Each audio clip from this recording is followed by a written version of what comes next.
Welcome to Tishman Auditorium, and my name is Pippin Parker. I'm the director of the New School for Drama. We've had the privilege of partnering with the SAG Foundation on a series of public programming over this past year. We're very extremely happy to be working with them. This is also the third in a little cluster of programs around Women's History Month that we've been involved in. Last weekend, there was a reading of a play from another partner group of ours called On Her Shoulders, The Legacy Project, which is about under-recognized women playwrights in history. And there was another project about the impact of women in history. So this is sort of the third and capstone experience. I think that we would like to look forward to a time when this kind of panel would be irrelevant.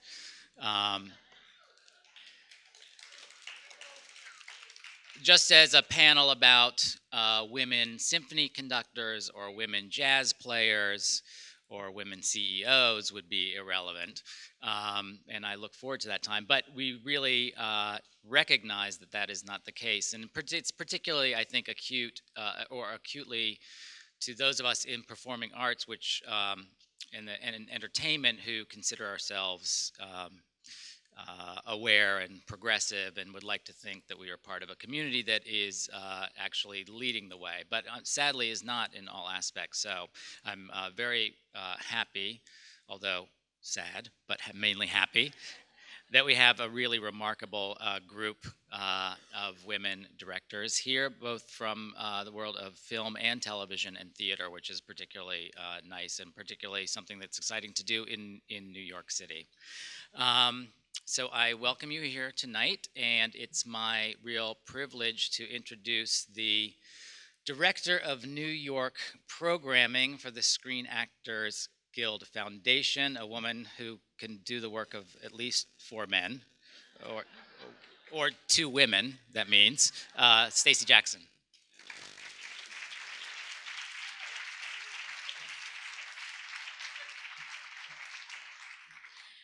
Thank you, Pippin. He really does have the best intros. Hello, I'm Stacey Jackson. I am the New York Program Director for the SAG Foundation. I, too, am so thrilled to welcome you here for Changing Landscapes, an evening with female directors. I want to extend a hearty welcome to the New School students, faculty, and staff that are here tonight, as well as SAG-AFTRA and equity members, and, of course, our special industry guests. We, too, could not be more pleased to present this educational and inspirational evening in partnership with the New School for Drama. And certainly we couldn't have done it without the kind assistance of Pippin Parker, Linda Kleppinger, who's here somewhere, the wonderful AV team, and many, many others.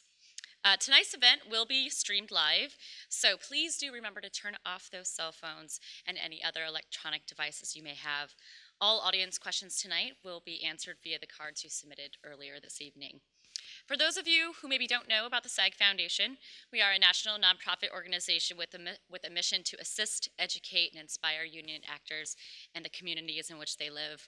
The foundation is separate from SAG-AFTRA and funded by grants and donations, and all of our events are offered to union members and our community partners at absolutely no cost, which we think is a pretty great thing.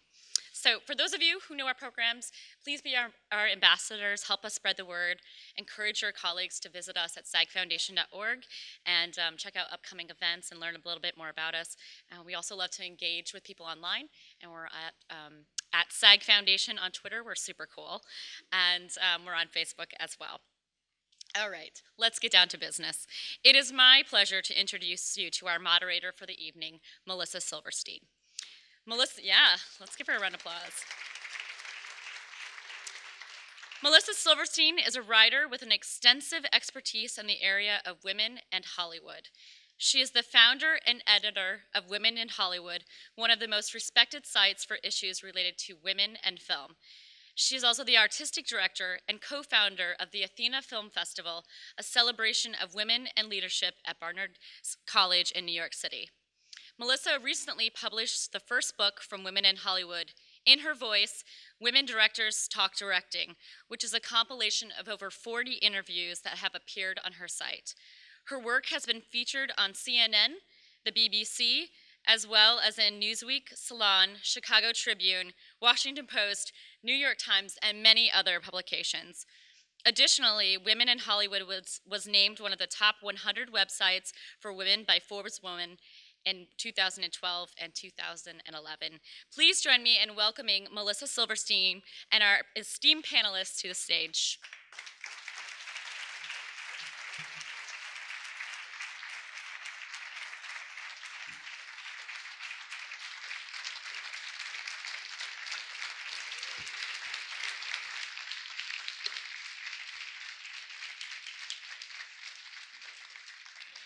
Hi, everybody.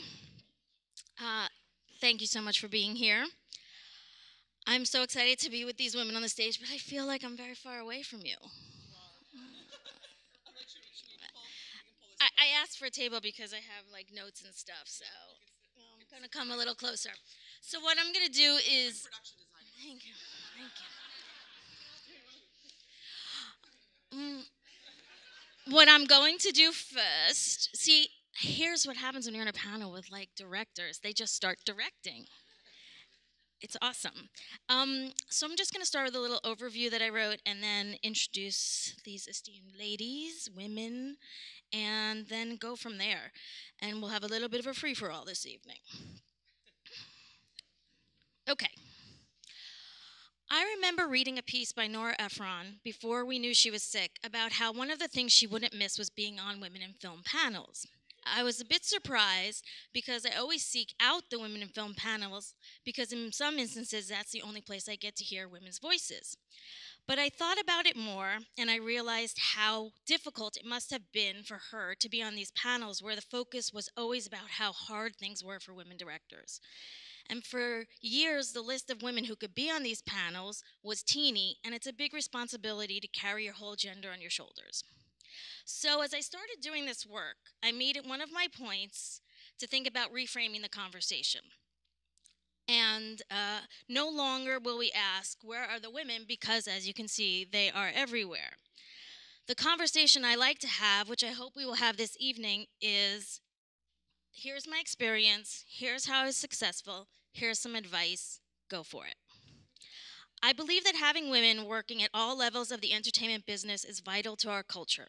While this is a business where the objective is to make money, we also have to keep in mind that it is a business that reflects to us and to the world about what is valued in our culture.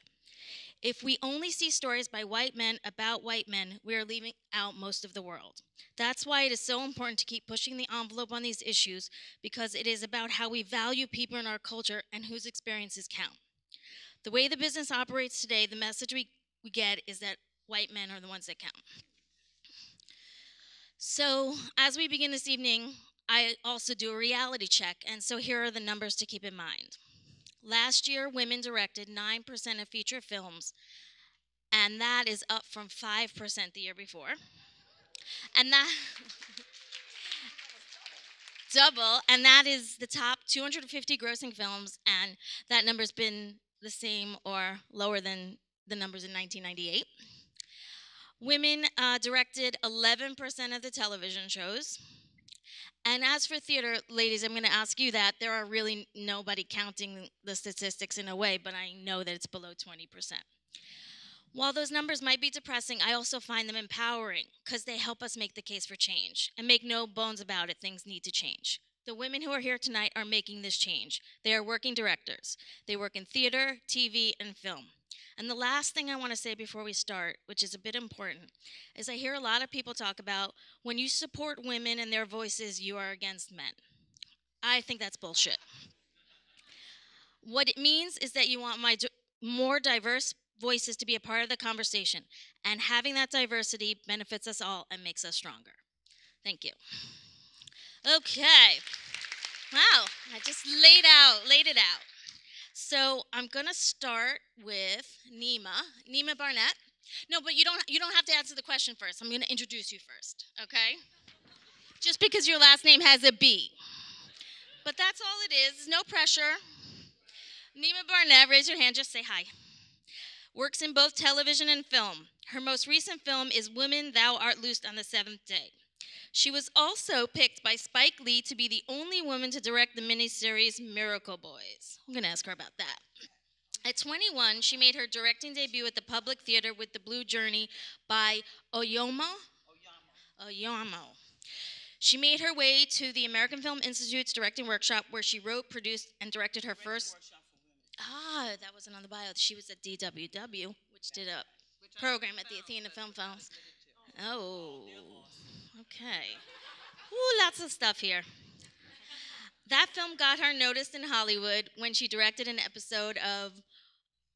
That film got her noticed in Hollywood, and then she directed an episode of What's Happening Now, making her the first African American woman in the history of television to direct a sitcom. Okay.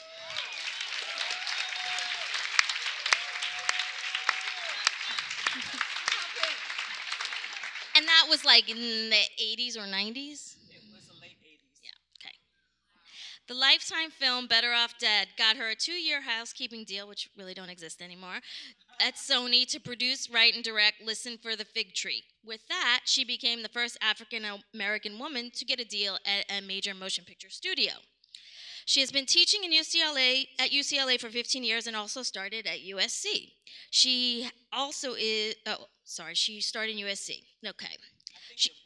No, one more minute. It's important. She serves on the DGA African American Steering Committee and is a member of the Black Filmmakers Foundation. She operates her own production company, Hope Entertainment, and has just completed writing the screenplay, When All Is Said and Done, adapted from a short story by rapper, writer, Queen Pen, Nima Barnett. Okay.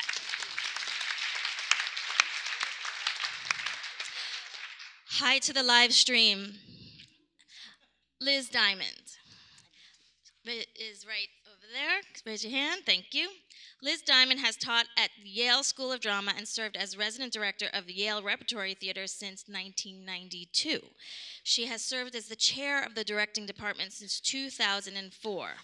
Among the more than 50 productions she has directed at Yale Rep and nationally, many are U.S. and world premieres, including most recently Jordan Harrison's Futura, Catherine Treishman's Crooked, Lucinda Coxon's Happy Now, Octavio Solis's Gibraltar, Marcus Gardley's Dance of the Holy Ghosts, and early on, Suzanne Laurie Park's The American Play. She's also directed productions of classical works including Shakespeare's The Winter's Tale, Shaw's Mrs. Warren's Profession, and Pinter's Betrayal. She has directed the documentary theater projects in collaboration with Anna DeVere Smith at the Institute for Arts and Civic Education at Harvard University, the Yale School of Medicine, and the Lincoln Center Institute. She has been awarded an Obie and the Kinetic Critics Circle Award for Outstanding Direction. She has taught directing at La Mama Umbria. Is that in Italy? Oh, well. The Hong Kong Academy of Performing Arts, and the Shanghai Theater Academy, where she is a visiting professor. Liz Diamond.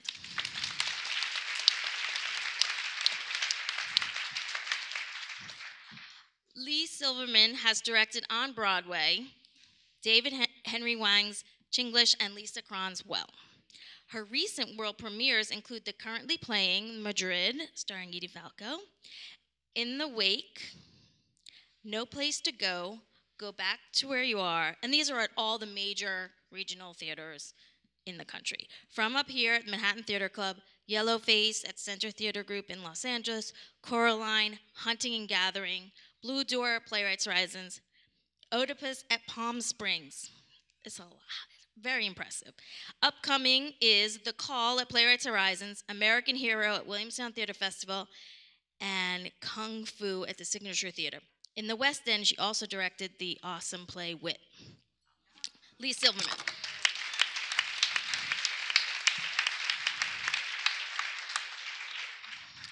Rose Trochet is an award-winning director, writer, producer of both film and television.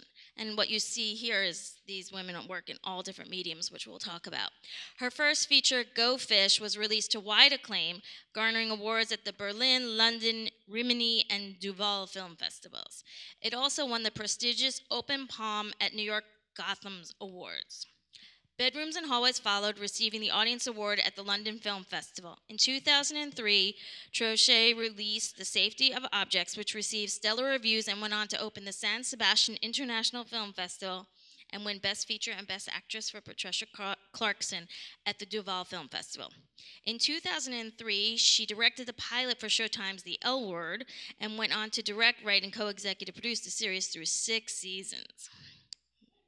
Trochet also directed the pilot for the popular teen series South of Nowhere, where she remained as a consulting producer and director, and also directed the series 6 Feet Under, Ugly Betty, and Law and Order. Everyone said Law and Order, like, woo! Everyone in New York has worked on Law and Order. In 2011, she executive produced Hunting Season, an 8-part web series. She is now just produced Concussion, Stacey Passen's debut feature to be released in the fall. It's a great movie. She also wrote and directed Elliot King is Third, a film for the ITVS series Future States. Now she's about to go into production on her 4th feature as a director, right, and writer, Wendy Drinks Beer for Breakfast, in the spring of 2013, and is slated to direct Black Kids starring Vera Farmiga and Yasin Bey, a.k.a. Mos Def. Mos Def, sorry. Apologize.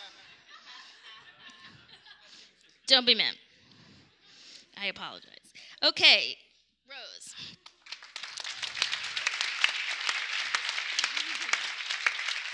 And last but not least, Claudia Weil.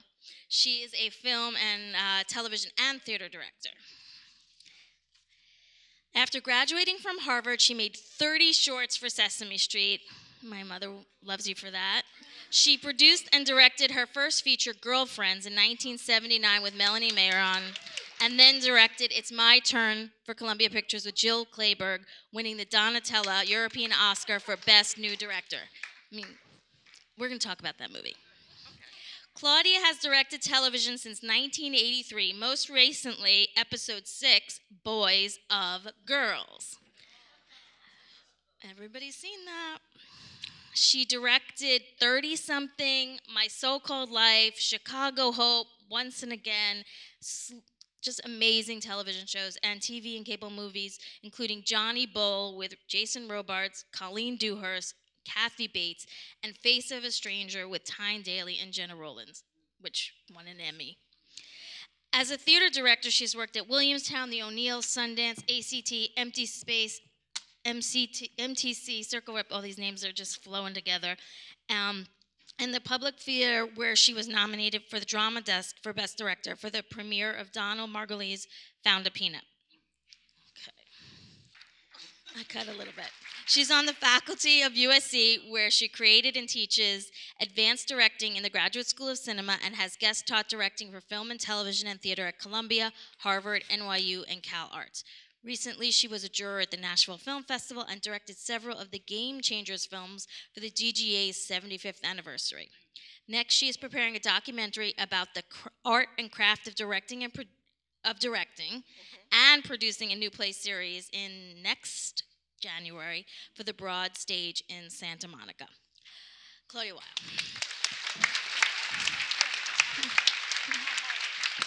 Here we go.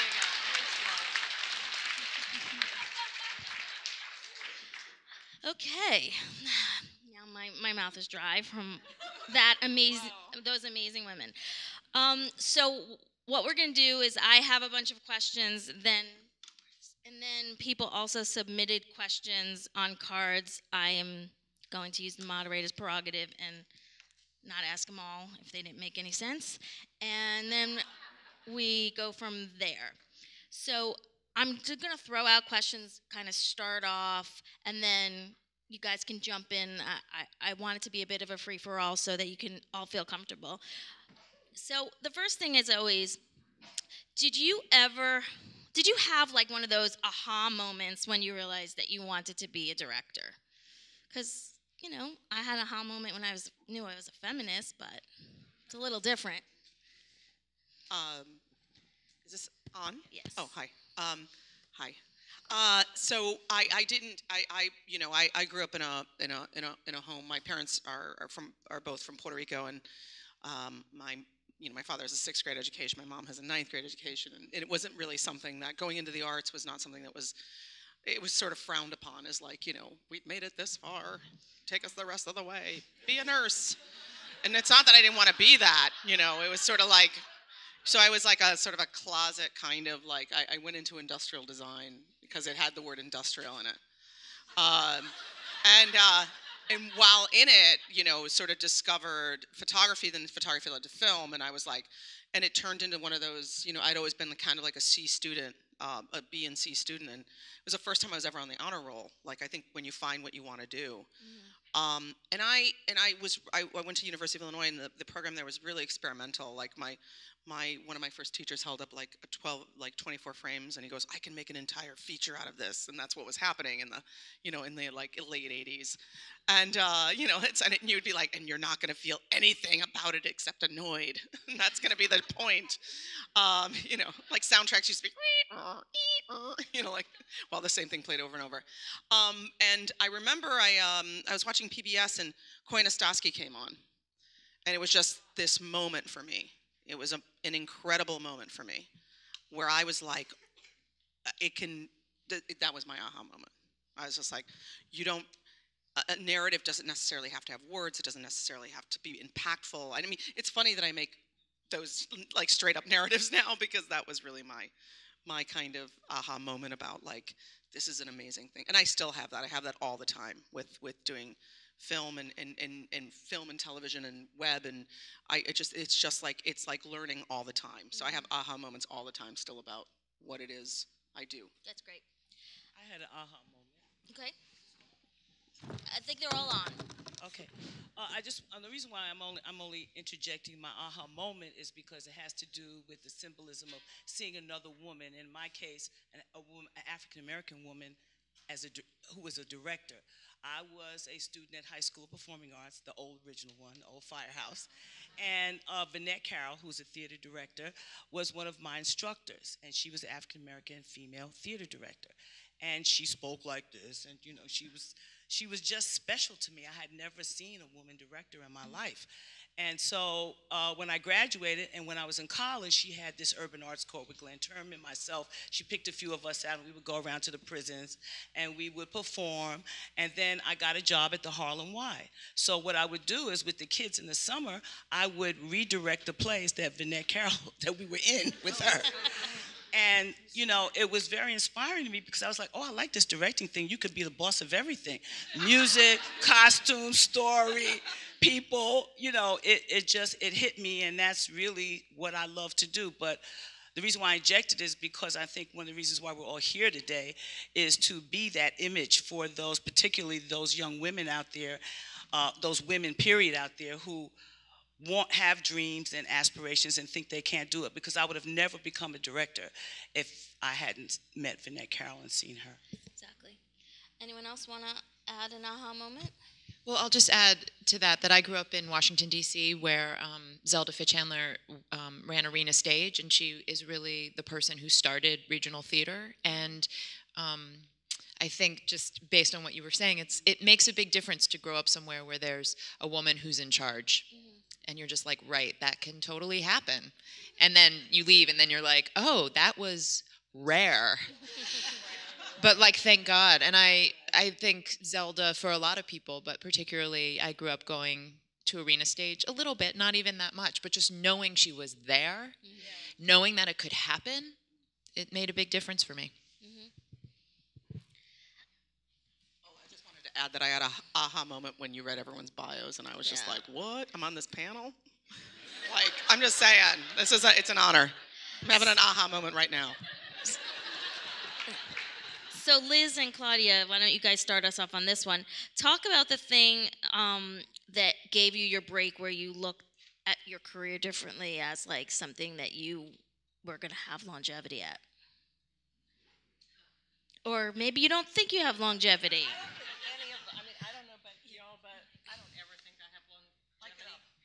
Mic it up. Thank you. Okay. See, that's why. So what? No.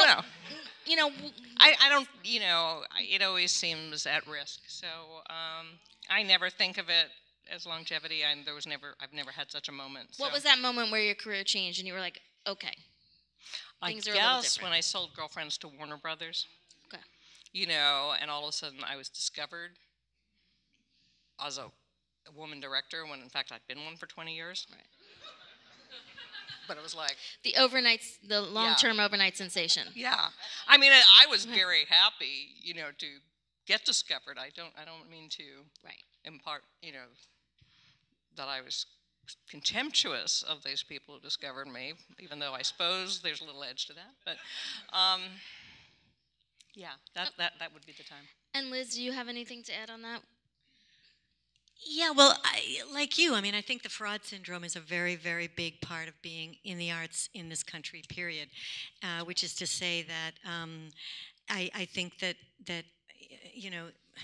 if people like Claudia and my colleagues here feel this, I can imagine many of the artists in this room, it's very, very hard not to feel constantly at risk of disappearing off the face of the earth forever and ever, because opportunities are scarce and recognition is scarce.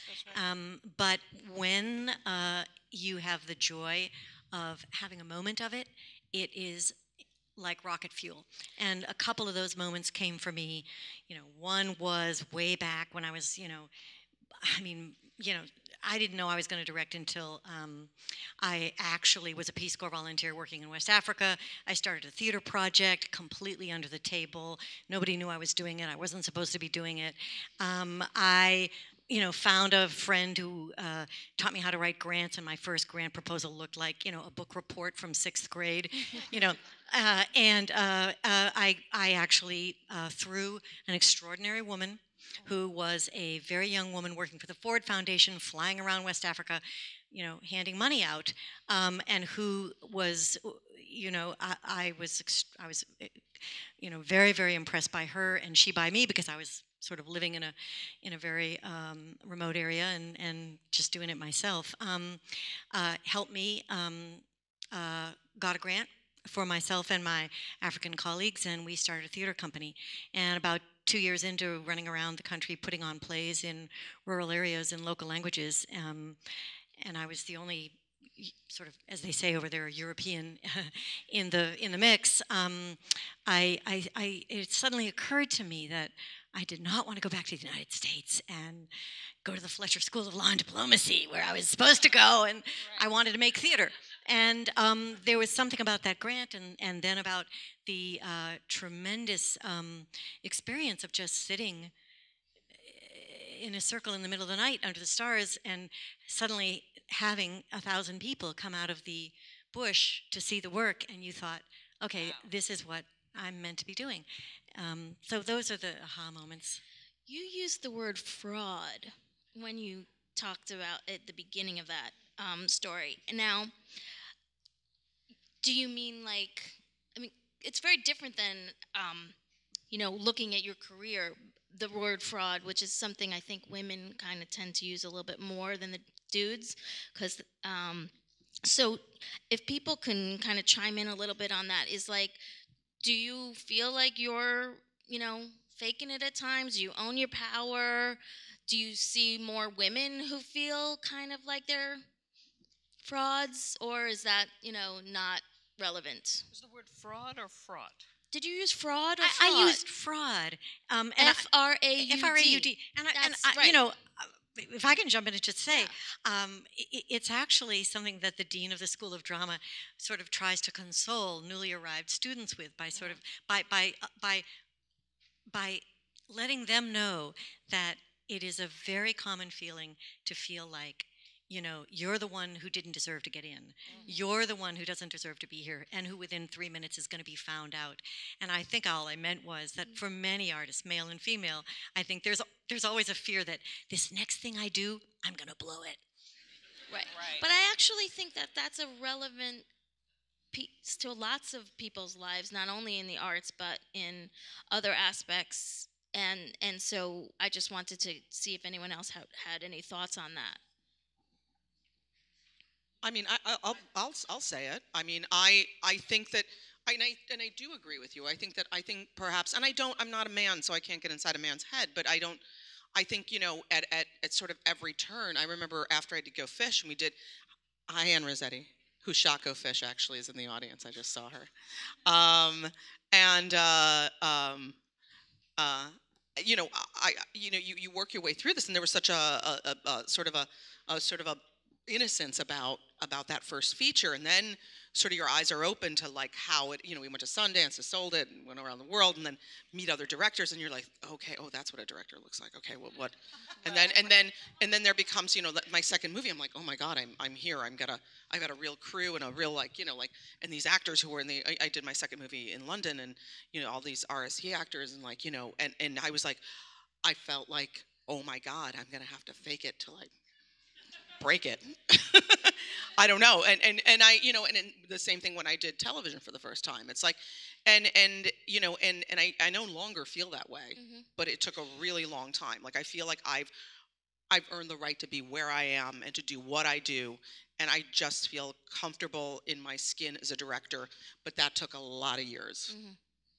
Yeah. Phone. My experience was somewhat different. And I think coming from New York and coming from Harlem, when I got out to AFI, my politics and the socialization was already formed, because I remember my first gig, I didn't know anything right after I did my AFI film. And it was an after-school special for CBS. And I remember the DP coming up to me and said, well, where do you want the camera? Not realizing they had never seen a woman, they never worked with a woman director, and they never worked with a black woman director. So I put my hand on my hip, and I looked at it, and I said, put it over there, let me look at it. If I don't like it, I'll tell you to move it. Because I knew I was the director. I was his boss. That's you know right. What I mean? And so I think that, everything that you ladies are saying is true. I found that I just... there's multiple experiences. When I did China Beach, I remember the guy, when I was directing China Beach, the AD came up to me and said, oh, you better get dressed, because aren't you playing a prostitute as an extra, And I said, well, what do you suggest I put on? And then about 20 minutes later, Mimi Leader, who was the line producer on the show, came. She said, this is our director, Nemo Barnett. Of course, he turned red and green. But it's just, it comes with the territory. You know what I mean? You don't really, I'm honored to be on this podium with all of these ladies, because they're all brilliantly talented. And some of them, like Claudia Weil, were like mentors I never met, So I think that it's about attitude, and these young people today have a great attitude, because they have the internet, and they can do their own thing, you know what I mean? And so you get immediate satisfaction from creating. Can't stand around and wait for somebody to give you a job. And judge yourself by the standards that somebody else sets for you. You have to set your own standards, and being the Harlem girl I am, I got out there, and I remember doing a movie with Tyne Daly. Called Scattered Dreams, with Tyne Daly, Gerald McCraney, and Elisa Silverstone. Now, I'm from Harlem. I have fire escapes on my building. This was a set in the South, with sharecropping. I didn't know, I know you're streaming, so I'm going to keep my words clean. But I was like, well, Gerald McCraney looks kind of, white crackerish. I'll ask him. So I asked him, and he was very nice. He showed me how to put the mule, and I learned how to do it. So, but when I was sitting on with all that equipment, and I looked around for the first time, and I realized, I said to myself, you know what? This is a long way from Harlem. Mm-hmm. That's great. But what you don't know, it's okay. Right. But they know so many things, that you should not feel insecure about anything you do, because everyone falls down. I fall down every day. I just try not to fall in the same exact spot I fell in yesterday. Right. And yeah.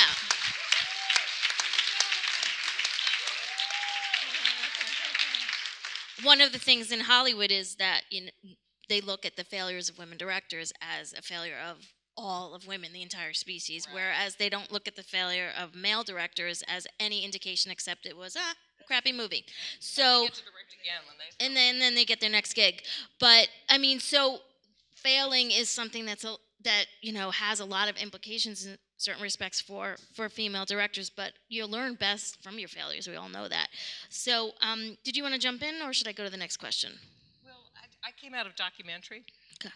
I had a documentary film, and I was a camera woman, and I was just used to kind of sitting back and with a camera on my shoulder, just like, what's that?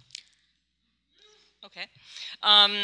And just observing, really, just observing. And this was in the days of film, so you really had to be tuned into what it was you were shooting, because if you'd have to turn it off if it wasn't, because it wasn't like video, It was like the processing was very expensive in the work print, right?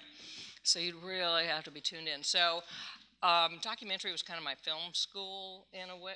Not my film school, but it taught me about how people move away from each other when they say they love each other, or how they do exactly. They don't.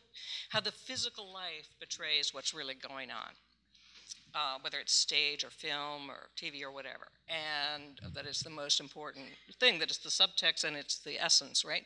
So I was in awe of that, and so when I first got on a set, which was Girlfriends, I had no idea what to do.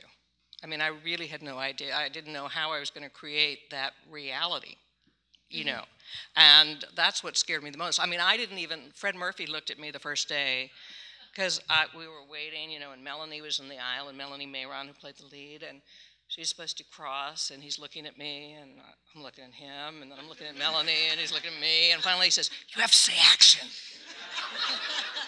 And I thought that was something people only did in the movies. Right. Action. It's like, so I was really, and when I first directed theater at Williamstown, I would do a scene, and then I knew it wasn't working, but I didn't have the tools to know why it wasn't working.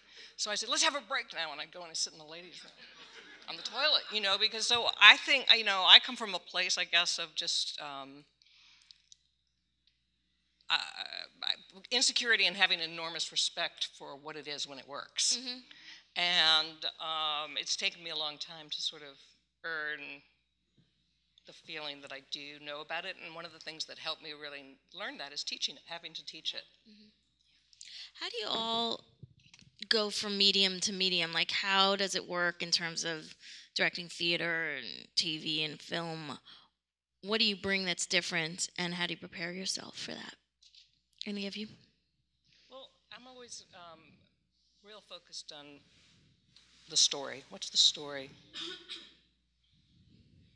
What is the story I'm trying to tell under the story? And why am I making it? And how do I want you to feel at each moment? What's actually happening beneath the words?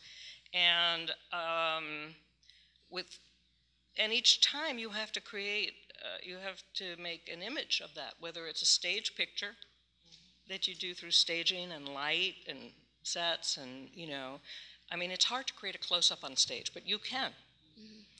And in film, and in TV, you think much more in terms of not just the movement of the actors, but the movement of the camera, right? So but all of it has to always keep serving the story. So I start from story, and the way I tend to explore story as a director is by literally acting out the whole thing from the point of view of each character. I don't know how to explain that. It's sort of in your house? Yeah, I think there's different freedoms. I mean, for me, yes. and I haven't done. I mean, I'm sort of like, I wish I did theater, and to have that kind of like resume that you guys. I'd like to do film. No, but so I kind of travel through film, television, and then web, and each platform offers kind of a different thing, right? Television, when you're doing episodic, there is a little bit of a template. There is a little bit of a, even when you're laying out the look of a show, even when you're doing the pilot for the show, and then when you do film, there's a freedom of like, it is your own expression. You don't want to move the camera, then don't move it. There's not anybody. It's a true expression of that story and of telling that story. And then web's like, you just want to be like, how can I stand out in this in the YouTube platform? And so it really kind of requires, and you're doing it at such a low price point. I mean, to bring in economics, you're doing it because you can't monetize the web yet, really.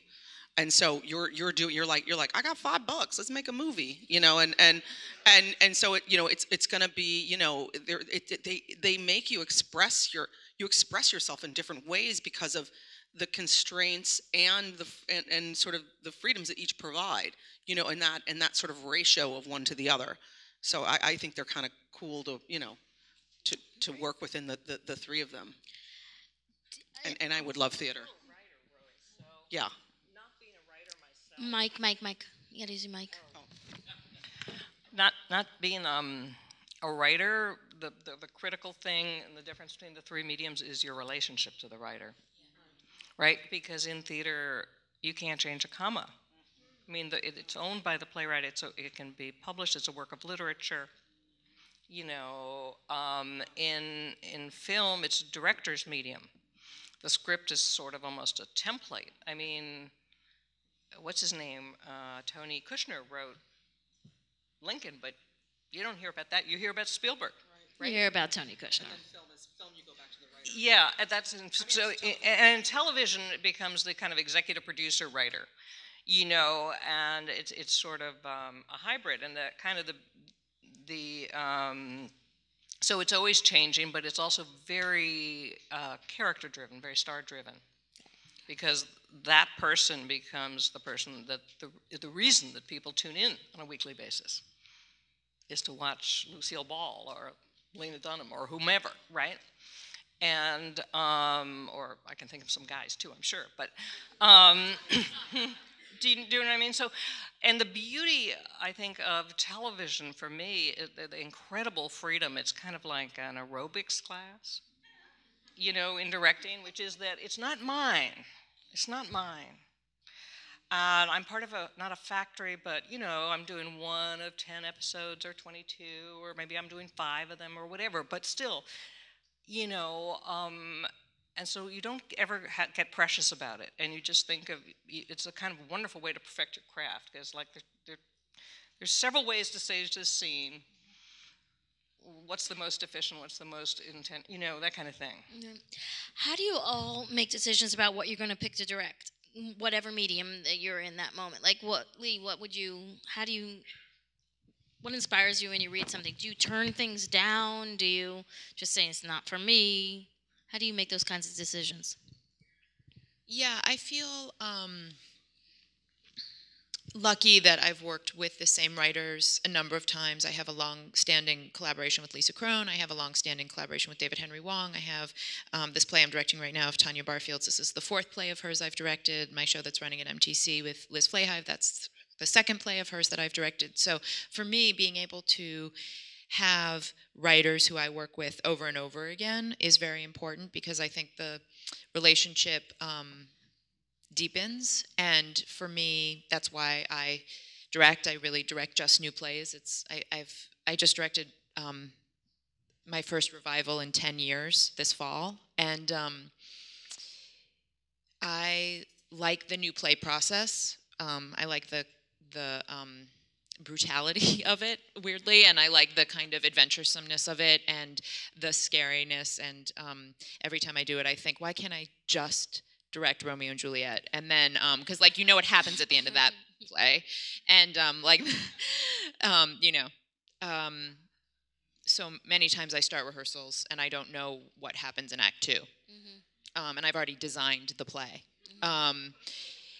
So that's sticky, and so I think for me, I'm interested always in the writer. I only pick projects where the writer is doing something adventurous, stylistically interesting to me, big, political, either in a sort of big way or like in the big way, or in a way that I feel like they're pushing the envelope in some way. I don't think I've ever directed really a naturalistic living room drama. It's not so much my thing. But like David Wong's new play, which I'm directing next year, is about Bruce Lee, and called Kung Fu, and we've had to travel to China quite a bit, and also I have to learn martial arts, and or I don't have to learn it, I guess, but I should. But I feel like it's like he says, like, this is what I want to write and this is what I'm interested in, and I think as one of his collaborators, as his most recent sort of main collaborator, I feel like it's my job to say, great, let's get going. Mm-hmm. And anyone else want to talk about what moves you to pick the pieces that you do? What you're offered, really. I can't hear you. For me, briefly, well, I came out of theater too, and I came out of the time of theater when they began to do choreo poem for colored girls who committed suicide on the other side of the rainbow, less blackouts, revolving sets, and all of that. So when I started to get into filmmaking, it was easier for me because I had choreographed actors, and so I began to try to use that to help me move the camera. But again, like Claudia said, it's all about the story. The only thing that helped me was the fact that I went out to Hollywood having a sense of literature from theater. Mm-hmm. I knew how to take a script to the lab, as they say, right? I knew how to break it down, and and that helped me because film, unless you're very wealthy, is usually shot out of sequence. So it's but listen, let's be real, if I can briefly. Film is, as I said in my quote, mind controlling, and it is kind of one of the strongest political and social tools we have. For women in particular, no matter if you want to face it or not, it dictates in a way how you want to look or how you want to, live your life. Sometimes, we all fantasize about what we see in the movies. So for me, picking a project like when I did Civil Brand, which I work with Mos Def in Civil Brand, I worked with him first when I directed the Cosby Mysteries. When he was imitating Bill Cosby, and Bill found him in a bar and said, "I want you to give you a job." But he's great. But Civil Brand, when I read the script, there was one line in there that said the corporation came to the prison. And I thought to myself, why would a corporation come to a prison? So I went online, and it's like Neil Simon said in Prisoner Second Avenue, the whole junkie world lit up, right? It was, okay, so slave labor to prison system. So, okay, privatization of prisons. So corporate. So, the thing about filmmaking is it's not that glamorous. It's kind of like construction work. So you have to have a passion for what you are, all these filmmakers up here can tell you, theater as well. You have to have the passion. If you don't have the passion, you're not going to make it to the finish line. Mm-hmm. Because it's tough. So to me, the number one element in picking a project when I was young, which was not that long ago, no, it was many years ago, and even now, it's about having a passion, because even as a woman filmmaker, you have to have that in order to get to the finish line, because it's tough. Liz, do you see the young women and men, but mostly young women, because this is our focus here, when they come into the directing program, do you see that passion? What's it, for young women coming in today, how do you get them to that finish line? Well, in some ways, I think getting out of the School of Drama in directing is getting to the starting line. Uh-huh. I think there are many, many other ways, by the way, that are really, really rewarding and strong and important ways you can get there. It is just one way. I like to think it's a good way, and that we provide some really good training, but there are many ways to become a really, really successful director in any of these media. If a director doesn't approach, if I don't see that spark of hunger to tell big stories in really theatrical ways, an appetite for really hard questions, an appetite for pricking the conscience, I think, of the culture, because I really think that's what art is about. That it exists to destabilize us in some way. Whether that means we get to laugh our asses off because we sort of see ourselves, in a way that sort of drops the bullshit, or if it rocks our world and moves us to action. I think that's what I want to see in a young director, because it's just too hard to make a living as a director, because there isn't a job waiting for you. Picasso said when he was a young kid in Barcelona, and I know I'm bringing up a male example, no, but okay. What the hell? Sure. Nothing against that. When he was a young boy, and he was first thinking about going to Paris, he looked at a map, and Barcelona is south of Paris, ergo it's sort of below Paris. And he sort of said, I feel like a vertical invader. And I always have had that image ever since of being like a piece of grass popping up through the concrete, that an artist creates her own space. And to do that, you have to be pretty bloody minded. Whatever your internal anxieties, your internal sense of fraudness, to bring back that word, may be, you have to have this conviction that what you have to say is something people want to hear. And that's what I'm looking for in young directors. Craft I can teach, but that hunger, Fire in the gut. You can't teach it. No, I was going to say, I think you can see it like a mile away. Like I was teaching at Columbia for graduate school in the directing program, and you know, you can look around the room and say like you need, I mean, especially with film, you're in it, and you said like such a great thing, which is that there is not a job waiting for you out there. And so without the motivation and the tenacity, I remember being at a graduation at Columbia, and one of the Fairley brothers spoke, and he said, we're not the best at what we do. We're like the most tenacious. We've been like at it, and you know, but I also think something else that you said, and tying into the question before that, you know, sort of what motivates me to stay in it is that I think it's the best thing to do ever.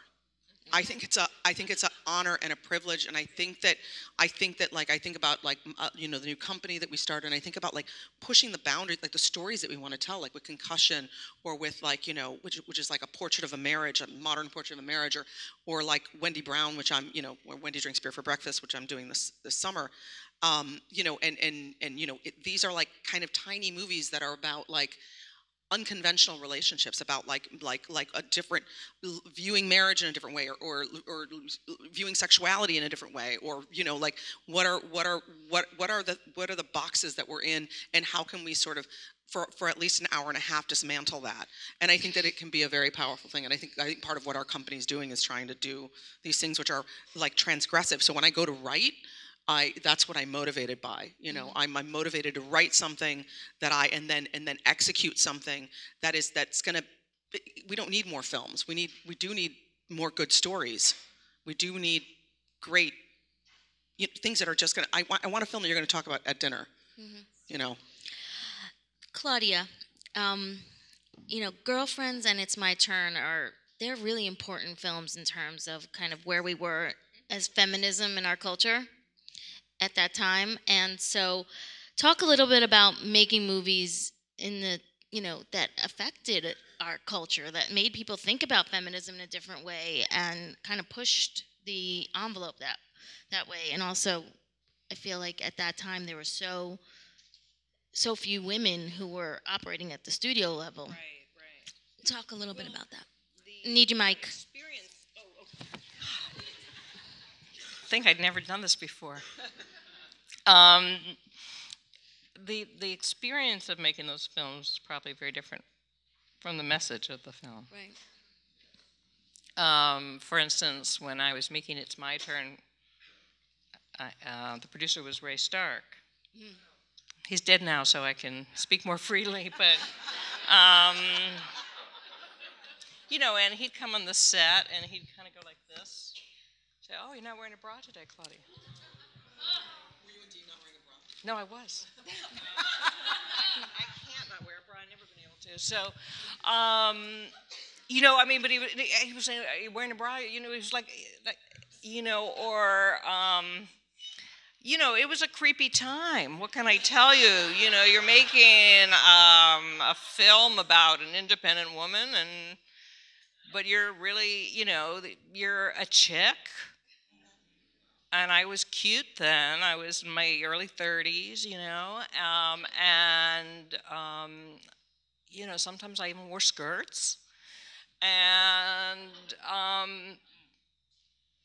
this was it was very confusing, you know.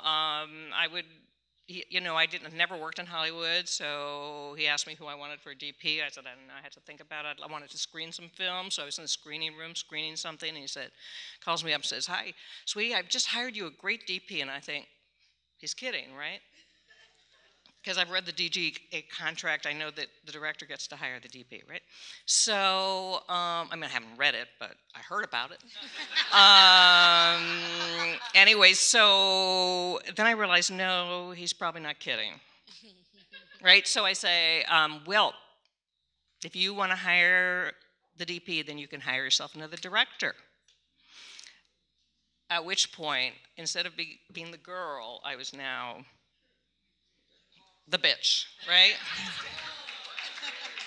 The C, the C word. And the last person, no, it wasn't cute. The last person who had done that to him, I'm saying it from that, the point of view, was Barbara Streisand.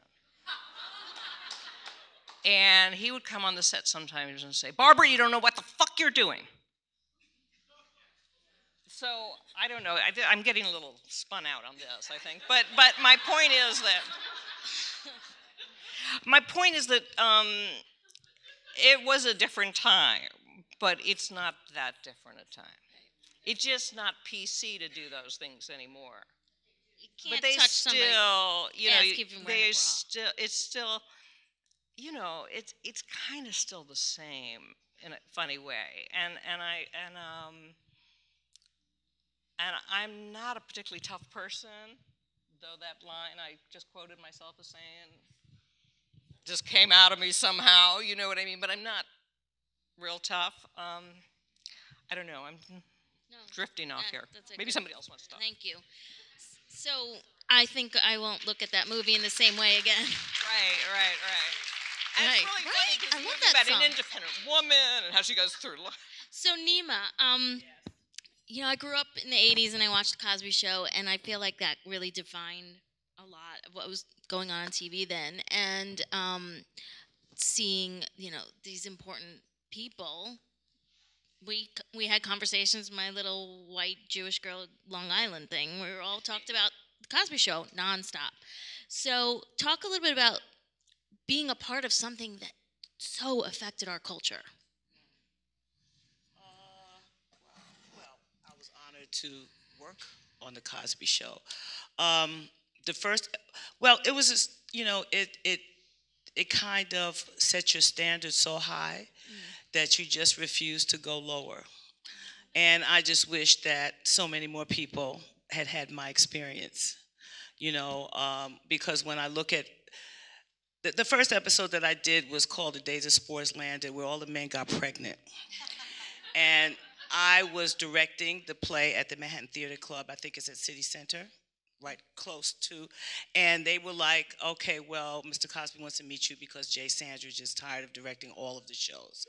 And I had directed Frank's Place in Los Angeles, at Culver City, and Peter Werner had called Tom Werner and said, oh, it's a black girl there. You're not going to believe a black girl is directing, So I didn't know it was such a strange thing. But anyway, so I went up to Mr. Cosby and I said, Mr. Cosby, my girlfriend has a Black Mothers Group. Can she have tickets to the show? And he said, all you women get pregnant and you want special attention. And I said, well, if a man got pregnant, they would understand. And he looked at me and said, that's the show you're going to do. So he fired all the writers like he did every other week. And, and we created that episode, and that was my first episode that I directed. And I remember Jay Sandridge taking me to the side saying, oh my God, not you, Nima. You'll never direct Bill Cosby. He never makes the same move twice. You're shooting all this David Lynch crap, it's not going to work. He said, I tell you what, let me go speak to Terry Grimeri, the producer, and maybe I could flip shows with you, So once again, I put my hand on my hip and I said, that's all right, baby, I got this, So I went on, to direct that episode and work with Bill, and it really changed my life. I won an International Monitor Award for that episode, beating out all those old guys. I didn't even know what it was. But the point is that if you want me, speaking as an African-American director, image is very important to me. It's important to me. Women, most of my films have been about women, and those images are, like I said, most important to me. And working with with Bill Cosby was a terrific experience. He's a genius. You know, I learned to work with him like my husband, who used to do stand-up comedy. They run around, tell bad jokes, then they go in the office, they take a nap. While he's napping, you do your work, then he comes back out, and you say, okay, Bill, let's go to step 2. But it was very important for Mr. Cosby and, you know, and Tom Warner and Marcy Carsey to create a show that was made for everyone. Mm-hmm. You know, it was just about people, mm-hmm. you know. But I have to also be honest and say my journey as African-American female director is not the same as the journey of the rest of these women up mm-hmm. here. It's very different. We have similarities, but we have quite a few differences. When I did that movie that you were on, Better Off Dead. I wasn't on it. No, we were working with Gloria Steinem. I remember Lifetime calling me, telling me, you're giving the black girl more close-ups than Mayor Whittingham. Yep. And I said, okay, call Maxine Waters, call Warrington Hudlin. This is a white woman, black woman thing. You know, I had to fight it, and which it wasn't true. You know, it wasn't true. And I remember doing the Gail Divas story for Showtime and hiring Paula Kelly to play Gail Divas' mother and getting a call from an executive telling me, how can you hire this thin woman who was a dancer to play a black preacher's wife? I mean, those stories, we share stories, but we have also different stories, you know, because the image of the black woman, I mean, the year that Sandra Bullock won the Academy Award for playing, and you know, and I love Sandra Bullock, but played the woman who saved this black athlete. Remember that movie? What was the name of it?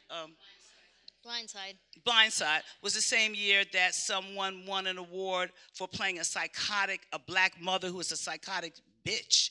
Oh, Beyonce played that part. Right? No, that was in Precious. In Precious. Oh, sorry. So, I mean, the dichotomy, it's just very interesting dichotomy for me as a black woman to look at something that we have done all throughout slavery, which is take care of white kids. And then that particular year, not saying Sandra didn't deserve it, but, you know, the only really films that Hollywood has sanctioned in the last 10 years that had black people in it was The Help, Precious, and now Django. I mean, so, you know, and just to, and I'm finished. No. But I just think it is important to say, yes, because that is the reality of the situation. You have people like Ava DuVernay, who I love, who's a young filmmaker coming up, who also has an independent distribution company. Julie Dash, who did Daughters of the Dust, who's one of my best friends. You know, these women are filmmakers just like the brilliant talent who's up on this stage. But the journey is different because when you are dealing with images, you're dealing, as I said earlier, with mind control. Okay, and so you're dealing with my job, on top of decoding the negative imbalance of regular female images, I have to decode the distorted stereotypes of my own people and recode it with some kind of truth and fight about it. You know what I mean? So you have to have balls. You have to understand that when you stand up, you may not get that next job at Showtime. And that's why I'm excited for this audience and these young students, young and old, because this is your time to create your own work. I don't wait around for somebody to give me a directing job. I will take some soapboxes and go across the street in Harlem to the park and get some actors and put on a play if I feel like directing. You know, there's so many ways. I mean, of course, you have to make a living and all that, you know. But as far as being successful, what is successful? I mean, 70 or 80% of the white male directors that I see, and some black too, are less than mediocre, that wouldn't stand up against any of the women on this stage. But they work. No, it's true. But they work. But that doesn't stop it, because there's so many young women coming up, directing theater now and film now, making your own films. And you could be in Pittsburgh, Kansas and make a film. You know, like Robert Rodriguez did with his film in Texas, and all of a sudden be seen. You cannot let a system dictate to you that whether or not you want to, you know, pursue your passion. It's just unacceptable to me. Thank you.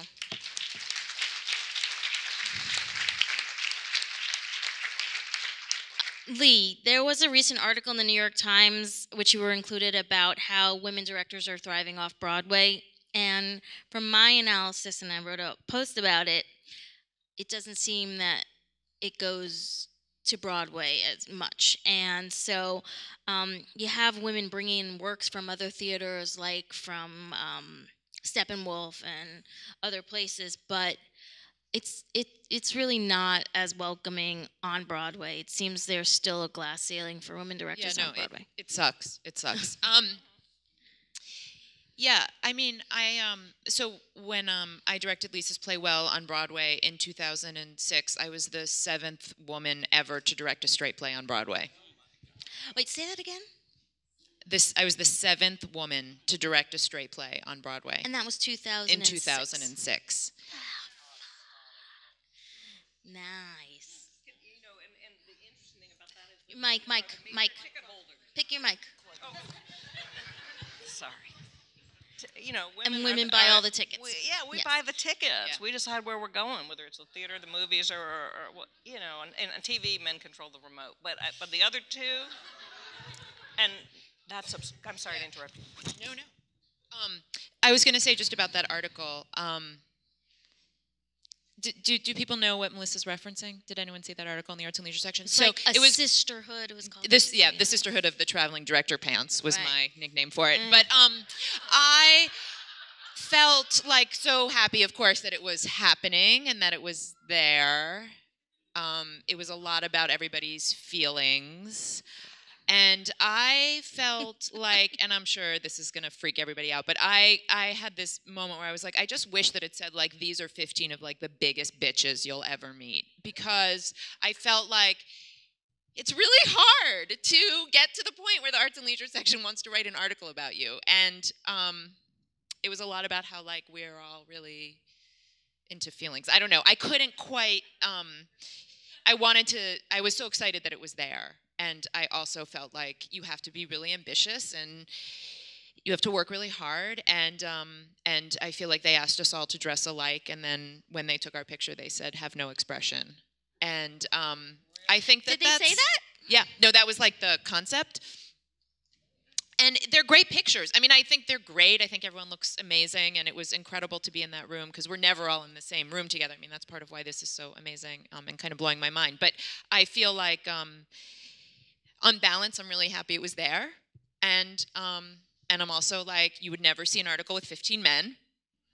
And that's called oh, life. you know, I feel complicated. I feel very complicated. But I feel like I'm so happy it was there because I know that there were so many women and like thank God it happened because I just think all those women are incredible and they're friends and peers and you know people that I just really worship and am inspired by their work, and so I'm so happy that they're there. And I also felt pissed off. Yeah.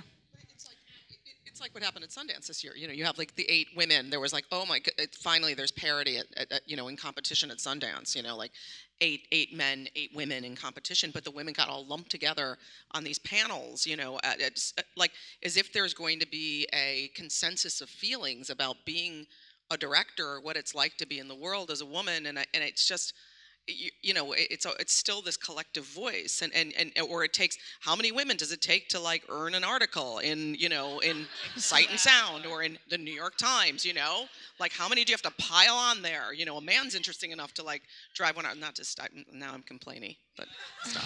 Can I just say one other thing about theater, which is that I think that what was amazing about that article, that I thought that article actually pointed out, was that there's so many women who work off Broadway, and the difference between, and I think in film there's sort of a synonymous situation, which is that when there's not a lot of money at stake, people are very happy to hire women. Right. And when there's a lot of money at stake, it's a very different ballgame. The girl ghetto. Yeah. And so I think that there is this thing that happens where just there's a huge, thank God, tidal wave of women, really talented women who are working off Broadway and regionally right now. And that's what that article is featuring. And yet it's been it's a struggle, and I think since 2006 there's been I think twice as many women now. So now there's like 14 or 15, and Pam McKinnon and Anna Shapiro, and I mean it's mind-boggling when you look at the statistics of how many women have ever even been nominated for a Tony. But there's something exotic about the transfer from the Steppenwolf thing. There's just like this weirdness about it of not being part of New York and bringing in the whole production, it seems to me, in certain Totally, respects. and I think there's all sorts of reasons for that. I just think it's always really interesting when it breaks down across what's financial, like where is there big money, where's the multi-million-dollar investments and productions versus right, and Hollywood Off-Broadway. too. But you can run an experiment in this room. We can take a man in this room, and we can take a woman in this room, and we can have $14 million in our hand, and I can ask each of you, without anybody looking, who are you going to give that to invest it? You know, it's going to be the man most of the time, you know, and that's what it kind of comes down to. The higher the number, the more it's like, you're like, you know, the bigger the risk of the investment. It's still like it's still a gender bias, you know, and that's what happens, you know. Very few women get handed like a big check to make a big movie. I mean, if you start talking about how many women are directing big movies, gosh, you're going down to like less than one hand. Yeah. You are. You know? And there was an article this year that only 3 studio movies are going to be directed by women this year. Yeah, which is amazing. It was. That was like Warner Brothers did the mandate, like, no more women. Oh, that was they lose money. That was from an executive at Warner Brothers. It's like a memo that got out. That was like one of the first things I wrote that was like so awesome. I was like, scandalous. But you knew it was there before. It's just that someone said it out loud you know, in public, you know. and the internet was born. Yeah. I think the finances are so critical across the field. I mean, on Broadway, only 25% of the shows make any kind of profit, right? And those hungry producers are going to try and cover their asses. And so a lot of it now has gotten star-driven. But a lot of the stars want to do revivals, you know, like Scarlett Johansson always wanted to do Maggie and Hot Tin Roof, or Pacino now feels he's old enough to do Levine, was it Levine?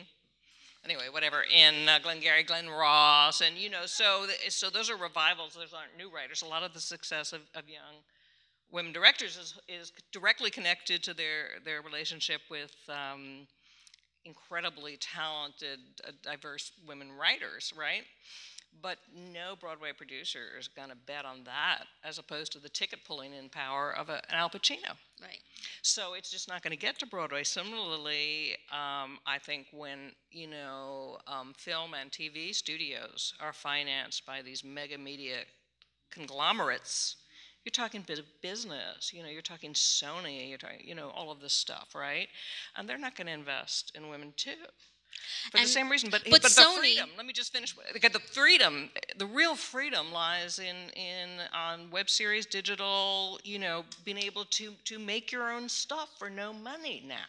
And the statistics show that when you have a woman behind the scenes, they hire more women.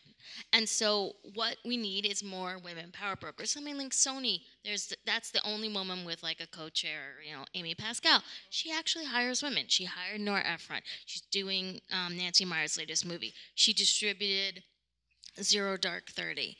She didn't finance Zero Dark 30, but distributed and stood up for Catherine Bigelow. Whatever issues we have with the movie, we're not even going to get into those. But, you know, so it's about how you use the power to...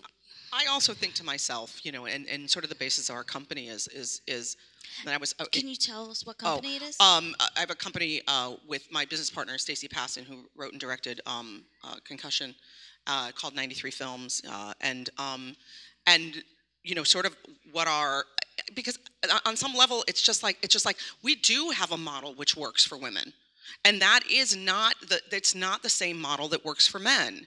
And that's all right, because there's a lot of freedom in our model. And our model is like sustainable careers for women. It's like the monetary risk has to be lower.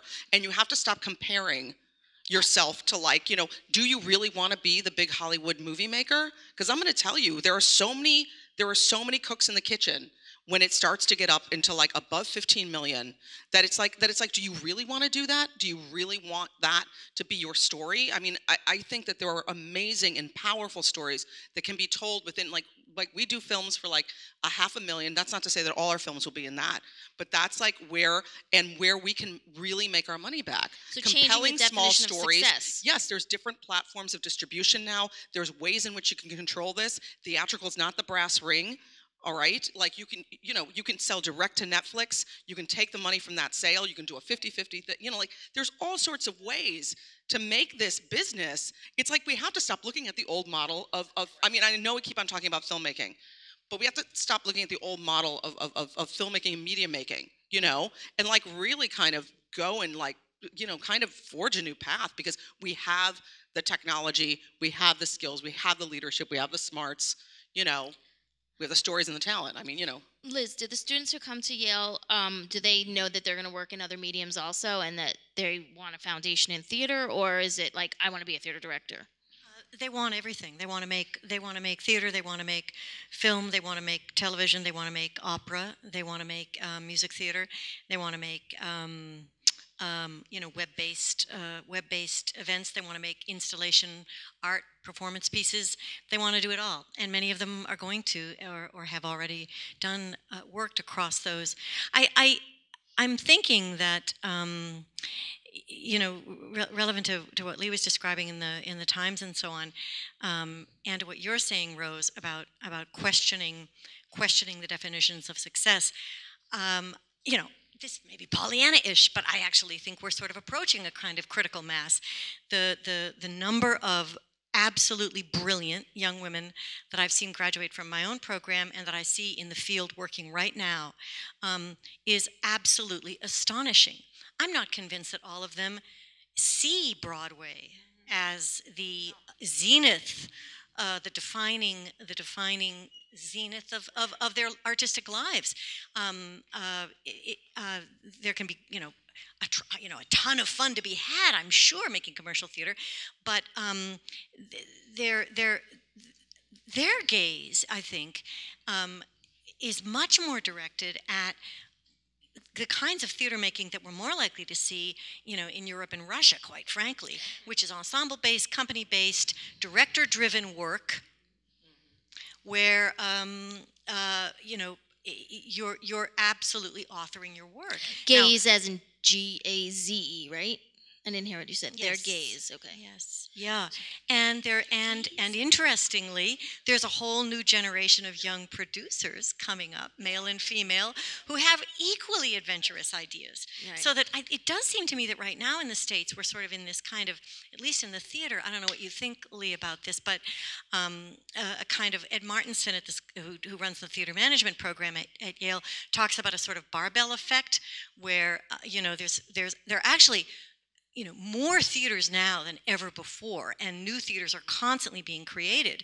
But most of those are being made at the very, very low end of the economic spectrum.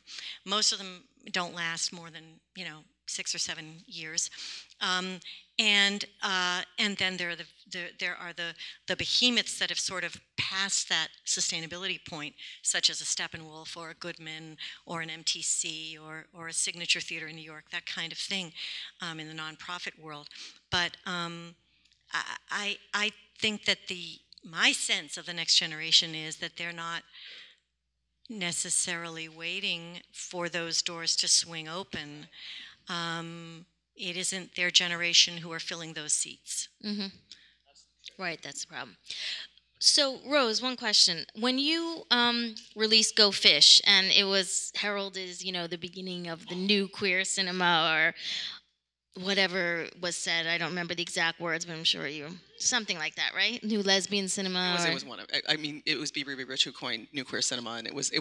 Like Go Fish was like the 5th film, and like I think it's the first lesbian one. Right, that's what maybe it was the first new lesbian cinema film in the new queer cinema. So, like, was that a lot of pressure? Just to be gay? No. Because the answer to that is yes. Having your movie, like, be defining. All I want to do is be on Christian Mingle.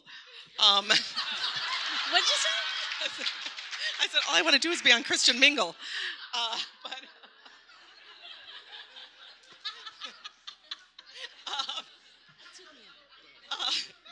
I was so the greatest thing about Go Fish is like how ridiculously dumb I was, and how much I didn't know sort of the business, and how much of a wonderful ride it was because of that. because there's something which is a little bit of a ruiner when you and you have to get past it to find like the beauty of the whole thing again, which is that you have to get through like the learning, like the sort of the rose-colored glasses coming off, right? And so that journey was really like, I mean, I went like, all over the world, like it was so funny because I couldn't pay my rent, but then I would like, a limo would come pick me up and I'd fly first class and I'd be like, that's right. Because we still used to smoke on flights, folks. Because that's where all the fun people were. Buying duty-free liquor and smoking in the back. So I didn't immediately feel that pressure, and then when it came to doing bedrooms and hallways, I started to feel that, that kind of, wow, I have some expectations to fulfill. I have to follow up. I remember doing a screening we screened bedrooms and hallways at a film festival in Paris, and this woman who had been interviewing me before, and granted there was a magnum of champagne that we were like working our way through, and then she was one of the first people to raise her hand at the Q&A, and she was already like a little bit like, she goes, "What is this piece of shit you made?" And I'm just standing in front like this. Yes. And the question is, like all like, holy shit, you can like fall flat on your face, like you can like fail, and there's something wonderful about failure. I think that there's something wonderful about knowing what it's like to feel the bottom drop out and knowing that you can still go on and do work. And that is, and that there is some kind of sense of like, oh no, I'm picking my ass back up again and I'm doing this again. And that's kind of, and it's kind of wonderful. And it was really interesting. I mean, after I did Safety of Objects, I called my agent up. I'm like, look, I've made 3 films in 10 years. I want to keep honing my craft, and that's why I got into television for the next 10 years, because there's something about television that teaches you how to not be afraid. You're not afraid of shit when you do television. You learn that like putting the camera, you can lie. Filmmaking is all about lying. I can say like, this is over there, that's over here, like it's whatever relationship, your French reverses and whatever, you do, and you learn how to have a confidence and work faster, and then you have to get yourself out of it. Because I do think episodic TV, guest directing, will kill you. And I think it will if you're a woman as well. And I don't mean to qualify it that way. Things just are the way they are. I'm not sitting up here complaining. I'm just saying there's a difference, folks. It's all right. You either keep yourself in it or you take yourself out of it, but Can you be more specific about what you're saying? Why will it kill I you? still think that when you kind of show up in your guest directing, it's sort of like starting high school, right? Yeah. You're just like, hi, and they're all like, it's all these dudes, and they're like, the machine's running. You're just like it's like a game of double dutch, and you jump into it, and you're just like, I'm jumping as fast as I can, but I can't do tricks. I'm trying. And the rope gets all around you, and like, and the best thing to do is be calm and just do that step, and don't try to like do a handstand, and keep your head down and do your work. And it goes against it on some level. It kind of goes against the creative nature, and then in that sense that you were talking about wanting to be the boss of it and wanting to put your own spin in it. So if you care too much about it, you're probably not going to do that show again. And if you say too much, you're probably not going to do that show again. And they're probably filling a quota with you. So I can say, well, I'm Puerto Rican, I'm a woman, and I'm gay if that counts for anything. So you got 3 strikes. You're like, oops, I just minority the heck out of that one. Boom, boom, boom. And it's fine. I mean, I'll take it. You should be working on every TV show. I should be. But at a certain point, I'm just like, I'm not going to do it. If I'm going to do television, I'm going to have my own show. Mm-hmm. Because I want to be the boss of it. And I think, I think our natures are that we are bosses, and we are loud, proud bosses, and we should be allowed to be, and we need to find a platform where that can be expressed, And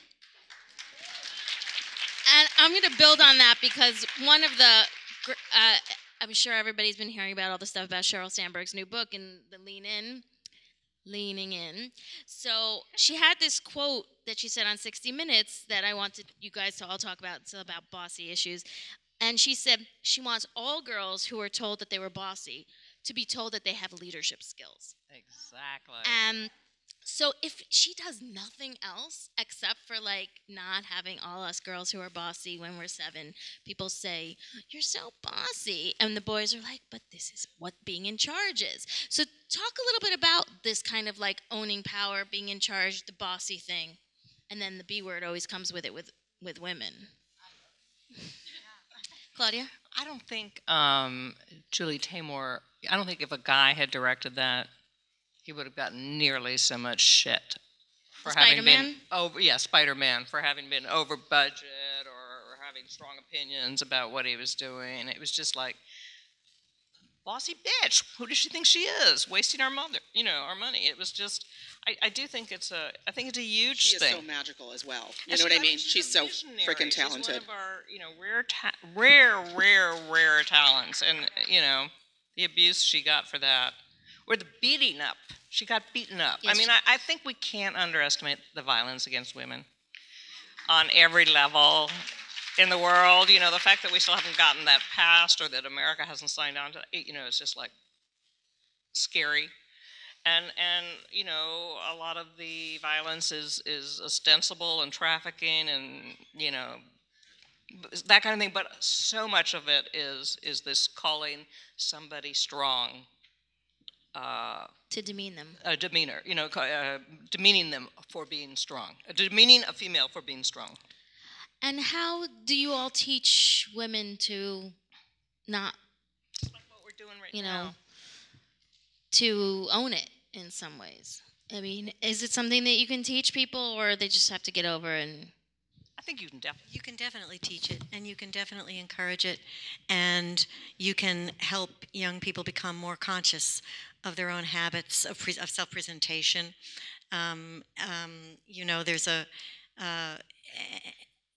There's a, and I'm going to make a gross generalization that might be interesting, and I don't know what you think of this, Nima, but I've observed a real difference between my black students and my white students when it comes to standing your ground, having a low center of gravity, speaking clearly and directly, and not using that upward inflection that lets everybody think that just in case they don't really agree with you, you can kind of quickly back out of it easily, right? And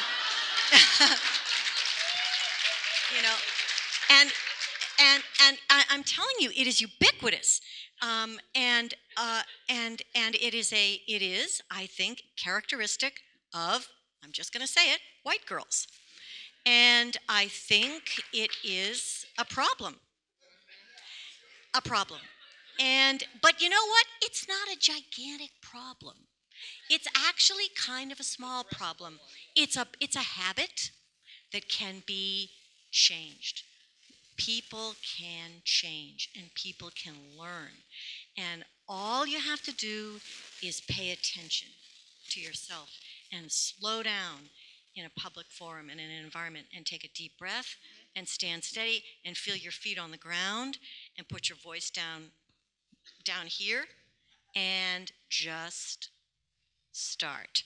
And if you have any capacity for metacognition, which a director has to come with, you can change that.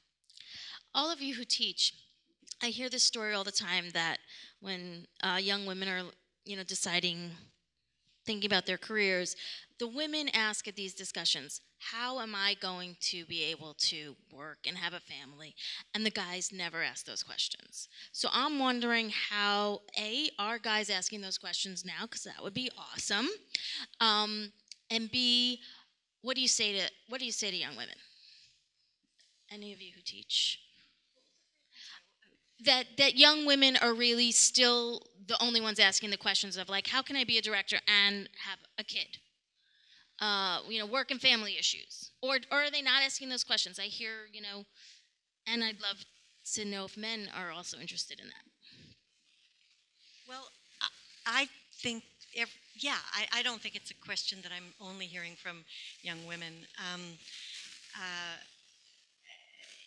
I think that an awful lot of what we're talking about tonight too is so, um, on the kind of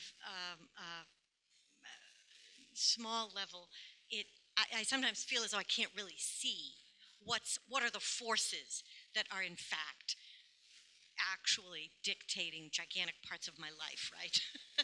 um, uh, uh, so in this case, no, I think for young women and men, the question of how to organize how to how to figure out when and how and under what circumstances to have a kid, how to properly raise that child in a way that that child will grow up strong. Nima, do you hear that in your teachings? Do you hear those questions? Use your mic. I think it's a very personal thing, Melissa, and I think that, you know, thinking about, oh, how I'm going to be a director and how am I going to manage my family. I remember when I got accepted to AFI, my daughter was a year and a half old. And I packed my bags and I called a young white girlfriend of mine who was kind of fast in Hollywood and said, I want to stay with you. And I left my husband and my 1.5-year-old child back here in New York. Of course, my mother was with helping him out because I had to go follow. I wanted to go from Harlem to Hollywood and see what it was, and then he worked and then he sent me money and I got an apartment, then I wrote my script and it just comes into place, you know what I mean? It's like too much thinking and too much talking. Filmmaking is not so much talking at the beginning, it's production. You have to really get, feel the story, like Claudia said, like everyone says, and get your hands on digital cameras or whatever and just do it. Same thing with family, I think my daughter turned out pretty well, and I have a pretty great husband sometimes. But but I mean, it is what it is. If I was at a meeting and at 5 to 3, it's my turn to pick Akeisha up, I had to look at the person at Sony and say, "Yo, I've got to go." But now you don't have to do that because women are in charge, and you have nurseries and things like that. It's such an individual, personal thing. But I'm saying that passion is not going to go away. You can, push it under the carpet if you want for a minute. But if you don't try it, if you don't take that shot, you will never know if you could do it. Right.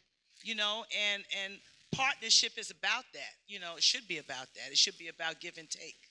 So, Liz, I think your mic is not working.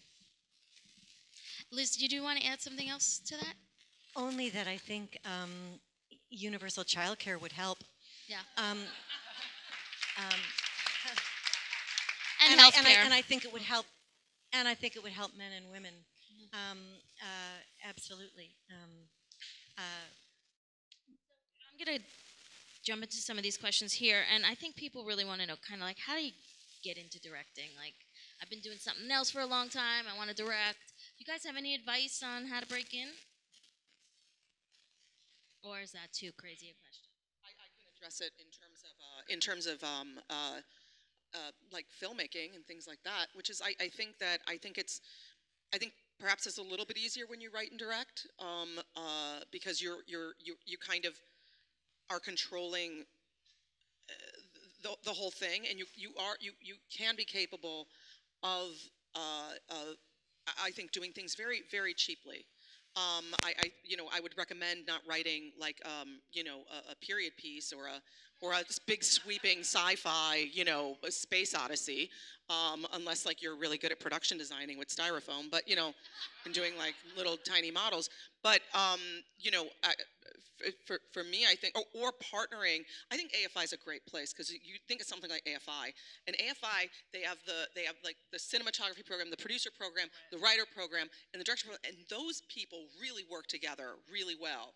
Like Columbia just is like writers, couple of producers, mainly directors, mainly writer-directors, and you don't the pairing up thing. I think there's a lot of pairing up at NYU that happens, like where people coming together. So I think like find your community really, because filmmaking takes a community. It really does.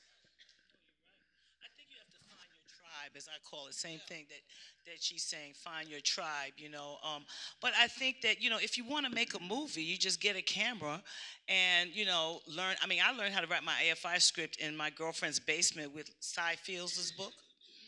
And I mean, it wasn't, it was an easy experience, but I was like, I had nobody to teach me anything, jack shit.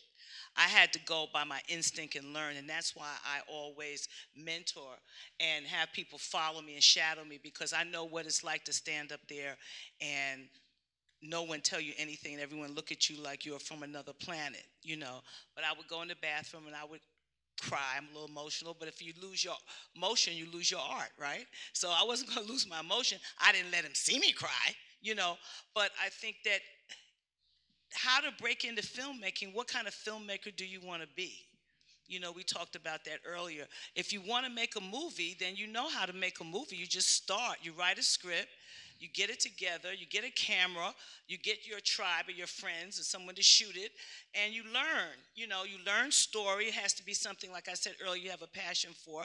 And, I mean, to be a professional, I mean, how many of us make it? I'm shocked I made it. I didn't really know what I was doing. I just knew I loved directing, and they said apply, and I did, and I got in. And then next thing you know, everybody's journey is different, But now with digital filmmaking and the internet and web series and everything else, yeah, I'd like to make $1 billion like everybody else. But I'm happy. I'm happy because I've changed my destiny, and I followed my dream, and I got my DGA card, and I became a director. That was a big thing to me. That was a big thing. But you don't even have to get a DGA card. You could work non-union. Just do what you want to do, and I think that's really all I can say to your audience and the students in New York. This is your time. I wish they had internet when I was coming up. You know what I mean? I told Jean Furstenberg, do I have to come to Hollywood? I mean, the only people I know in Hollywood are out-of-work actors. She said, yes, Neem, you have to come to Hollywood. I think there's also and look, a lot of people just want to go from 0 to 100 right now. A lot of the young people that I work with are just like, I bought my own red Scarlet. Now, and this is my day rate. And I'm like, what have you done? And I'm like, yeah, you did a short? Okay. I come from, I guess it's a little bit old school that I'm like, I think I come from a place where like you come up through it. And the thing about coming up through it is that you learn. Like it's such it's especially like, and I think that there would be so many people who would learn from any, like how many people come up to you and say like, I will work for you for free. I will be your intern for a summer. And I think that I think one of the things that is great is like either being an intern to the director or an intern to the producer, because you are in the front seat. Our assistant right now, that girl knows how to do everything, and she's getting her master's in library of science. I'm like, not if I can help it. She's not going to start working in a library, but like she's delivering a film right now. She deals with everybody. She deals with lawyers, and and some of it's glamour. She went to Sundance with us, and like was like, here's your press for the day. Here's like running around, and it's like you learn so much. I'm just like, she can produce a short now, and she's been with us for like 9 months now. And you can shoot a film with an iPhone. You can shoot a film with an iPhone, for Christ's sake. There's still skills involved. Let's not no. But I mean, you can put lenses on an iPhone now. I mean, you can literally do that. So it's not, you don't have to raise the same kind of money to do it. You just have to convince some actors and some people to work with you. I think something I'd say to the young people here is that you have more time than you think you have. It doesn't all have to happen today or tomorrow. The definition of success isn't the speed, the rate at which you arrive. I think you want to, if you're really committed to becoming a director, you want to, just as Rose has described, you want to put yourself, in this economy, you're going to have some, crappy day job, surely. But wherever you can volunteer, insinuate yourself into an organization. My first job in New York was, I kid you not, doing laundry at La Mama for one of the skankiest off-Broadway shows ever, which was The Tooth of Crime. And this was in the early 1980s, and when I was taking gigantic loads of laundry over to the Second Avenue laundromat and doing the load, at 2 a.m. with the addicts who were getting warm, but I was backstage every night. I was listening to the actors in the dressing room while I sewed their buttons on. I was hearing them debate the scenes. I was watching what the stage manager was doing. And one step after another, I was learning. I assisted that director. And eventually, Ellen Stewart, God rest her soul, gave me a chance. She gave me a room to work in so that I could work with a few actors and just start creating scenes. And that kind of opportunity is there. It doesn't drop out of the sky, obviously, but you can put yourself in the way of it. But one of the things that I have to say to an audience of mainly women is don't do it for too long. Like don't undervalue yourself. Don't put yourself in like that. Like if you're gonna do it and you're gonna do it for free, try to do it for free once. And then don't do that again. Like try to, because we have a tendency to be like, right. Oh, no, I'll be there. I'll do it. And, and try to get the good job. Yeah, what I was going to say, Rose, I agree with you completely. And it is that while you're doing those jobs, those little crummy jobs perhaps in the big houses, you also want to be making work yourself and getting people to come and see it. By hook or by crook, and of course in the theater that means a room with actors, creating it in an art gallery, in a basement space, wherever, and getting as many people as you can to come and see it. Did you want to add something, Lee? I was just going to say that I think it's really important that you figure out how to make some money at a job that doesn't kill you and eat your soul. And I think that so that you can spend more time doing the work that you love. And I also feel like you need to figure out how you're going to sustain yourself emotionally, because I think that having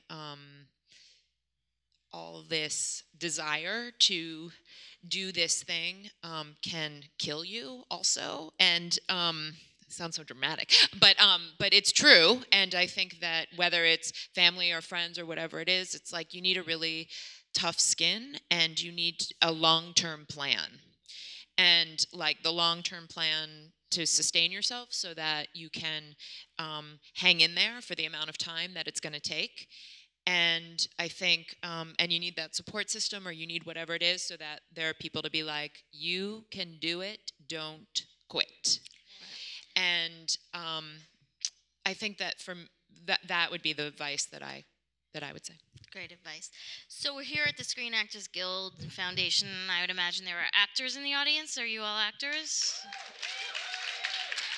So, directors, can you just talk to the actors a little bit about what you look for, what you're interested in, what advice you have to offer to actors? I never talked. Is that a weird question? Was that a weird question? No, not at all. I'm about to be. I'm like, am I about to be bitchy? No, I'm not. I have to say, one of the things, like when you're sitting casting, right, and people are coming in and out, and come in, be confident, and just be ready, like because this whole like, oh my God, can I start again? No, I can't, wait a minute. I think it's also, if you do that more than 2 times, as a director, I gotta tell you, I'm gonna be like, oh boy, what's that gonna be like on set? And I'm just saying that as like something, and I think that people come in, and I think it's great to come in and ask, if you have a question about the character, ask it before you do the tryout, because that's great. I love when, like, sometimes people get so nervous, they come in, they just like do the lines, and you're like, okay. And sometimes a director, especially when you're behind, which we usually are behind seeing people, like when you go for auditions, like there's 15 people outside, and I'm just like trying to get through people, that, sometimes perhaps you miss someone who's really good, and, because it's like a moment, and it's 3 lines, and you're just like, oh, okay. And so I think, like, ask the question, like, with this character, or what is this character's arc? I mean, well, no, I don't. There's a balance. Just be prepared. Be prepared. Anyone else? Be off book if you can. I just think it's really different auditioning, well, for theater anyway, it's really different to do well in an audition and to do well in a play. Yeah. Those are two completely different skill sets. And so it's like, I'm sure that there are, I know so many really incredible actors, and they cannot get a job because they are terrible, terrible auditioners. And you're just like, you're such a good actor, figure out how to do it. Because they're two totally different skills, and I think you need, I would recommend anyway, you have to approach it like they're different things. They're just different crafts. Walking into a room, being able to nail something, that's, you have 5 minutes to do it, to make yourself known and memorable and open and prepared. Like, that's really different than showing up every day and working for 8 hours and doing the run of a show. I mean, they're just completely different skill sets. And I think it's weird when people think that they're the same, because they're totally different, and you need to know how to do both. I mean, of course, in television, or especially in television, you probably are just doing that one line. You know what I mean? And then we say cut, and then you just do it. Like it. So it does. I think you get a better sense, because we're doing it in such little chunks, of what that is. But that's so interesting to me. Mike, thank you. No, but I agree with what you said, with what you and Rose, everyone is saying. But I think that you need, for me, I've done 3 features and 10 television movies, and maybe about 35 hours of episodic television. Feature films, I really cast my own stuff. I know who I want, because I do my homework, and I look at them in a number of different, they're real. They're real. That's what I was going to say. I'm sorry. A little dementia setting in. The real is important, because it is difficult to do what you said to do. And sometimes I've found very talented actors give very poor auditions. But I know they can do it, and I've fought for them because I've seen them do, I've seen their work. So what's important is, just like for us as filmmakers, we have to establish a reel. We have to do a film. When we were young, we had to do work that we could show of what we did. You have to do it too. So I think that if you have a reel of your work, does everyone understand what that is? Right, because it's the new school, right? That'll help you a lot, because all of the directors up here are gifted, talented, except for me. But but I'm sure when Claudia did Girlfriends, you had people in mind that you wanted to. Not a one. Oh, you didn't? It'd be interesting to hear. I thought that cast was so terrific. You auditioned everybody. Mike. Your mic, yeah. Eli Wallach was, I met him at a party through a friend of my uncle's, and and I said, there's this, I'm doing a feature, and it's my first feature, and it wasn't a feature then, it was a short, and it's the part of a rabbi who falls in love with a young woman who works with him, and he says, great, I haven't been offered a romantic lead in years. Just speak to my agent, Biff Liff. Right? Remember Biff Liff? Biff Liff. Okay, so I call up Biff Liff. I can't believe this name, and I say, I'm making a film, and Eli said he wanted to be in it, and he said, well, what about billing? And so I said, well, you can bill me.